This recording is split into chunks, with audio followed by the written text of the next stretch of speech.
Ya, memang di Indonesia beberapa bank syariah sudah memberlakukan untuk tidak ada denda di semua produk pembiayaannya ya. Tapi memang kita tidak bisa pungkiri masih ada beberapa bank syariah yang masih menerapkan skema denda keterlambatan bagi para nasabahnya, khusus untuk produk KPR. Dan memang hal ini masih dibolehkan oleh DSN MUI dan di standar syariah AWV terkait pasal denda di dalam akad murabahah. Mengapa? Karena denda pada lembaga keuangan syariah itu berbeda dengan denda yang bersifat ribawi. Apa perbedaannya? Pertama, dari maksud dan tujuan transaksi. Nah, kalau denda ribawi, ya kalau kita lihat definisi riba jahiliyah atau denda keterlambatan yang di dalam riba jahiliyah, kata Imam Qatadah, anna riba jahiliyah an yabi ar-rajul al-bai' ila ajalin musamma fa idza halal ajal wa lam yakun inda sahibihi qada'un zada wa akharu anhu. Nah, riba jahiliyah adalah seseorang melakukan jual beli secara tempo, dan ketika jatuh waktu tempo pembayaran, si konsumen atau si pembeli tidak memiliki uang untuk melunasi, maka zada ditambahkanlah nilai piutang atau denda dan diakhirkan tempo pembayaran.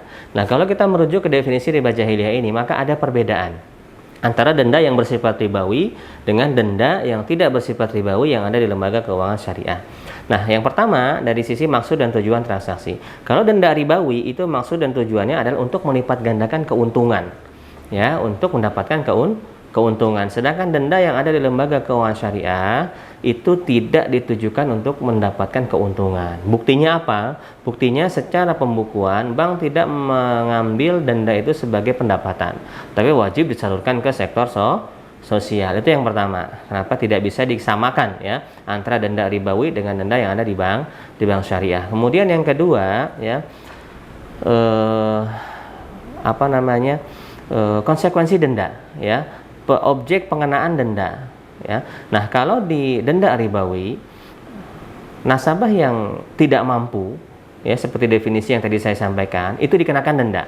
Artinya dia tidak mampu bayar, maka ditambahkanlah nilai piutang denda, kemudian diakhirkan tempo pembayaran seperti definisi yang tadi saya sebutkan. Nah, kalau di denda yang ada di lembaga keuangan syariah, maka defaultnya nasabah yang tidak mampu bayar itu tidak boleh dikenakan denda ya.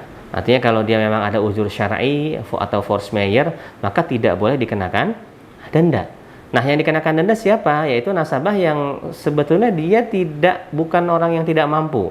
Dia mampu tapi memang tidak mau untuk membayar hutangnya. Nah, inilah yang dikenakan denda. Sekali lagi, dari dua pasal ini berbeda antara denda yang bersifat ribawi dengan denda yang ada di lembaga keuangan syariah, baik dari maksud dan tujuan pengambilan denda, kemudian dari objek yang didenda si orangnya ini ya, kondisinya ya. Kalau di denda ribawi orang yang nggak mampu langsung didenda, tapi kalau yang di lembaga keuangan syariah orang yang tidak mampu justru tidak dikenakan denda. Yang dikenakan denda siapa? Orang yang mampu tapi tidak mau bayar hutang. Kemudian dari penyalurannya.